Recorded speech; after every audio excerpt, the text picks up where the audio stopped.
Id-deputat Nazzjonalista Charlo Bonnici jikkonferma d-disgwit fi ħdan il-Partit Nazzjonalista dwar l-abbozz tal-liġi għal persuni tal-istess sess.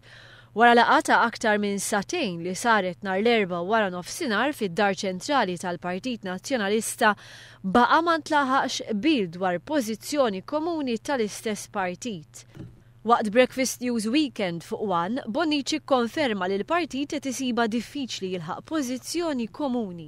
Qabel mal-grupp parlamentari jiddiskuti anka dwar pożizzjoni komuni, ma tistax taqbad tmur tparla u kulħadd jimxi għal rasu.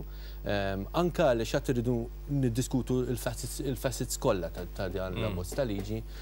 Bonnici jgħid li fuq ebda bozz qatt kien hemm qbil unanimu fid-dettall u b'dan donnu jiġġustifika d-dewmien kbir tal-Partit Nazzjonalista biex joħroġ pożizzjoni konkreta.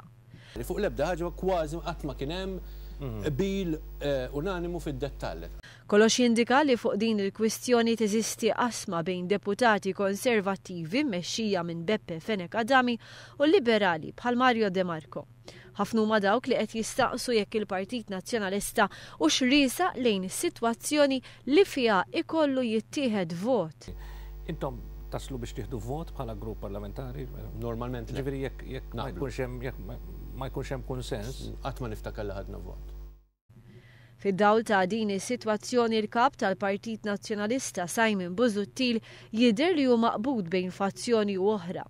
Kif jista' jikkonferma One News il-parlamentari nazzjonalisti donhom għandhom ordni stretta biex ma jikkommentawx fil-pubbliku jew fil-mezzi tax-xandir dwar l-abbozz tal-liġi. L-an ta' dan id-dewmien jista' jkun li qed jgħin lil Simon Busuttil iġib il-konsens bejn iż-żewġ viċi kapijiet tal-Partit Nazzjonalista. Sa dan it-tant, il-poplu Malti għaddu jistenna biex ikun jaf il-pożizzjoni konkreta tal-Partit Nazzjonalista dwar l-Unjoni Ċivili għal persuni tal-istess sess.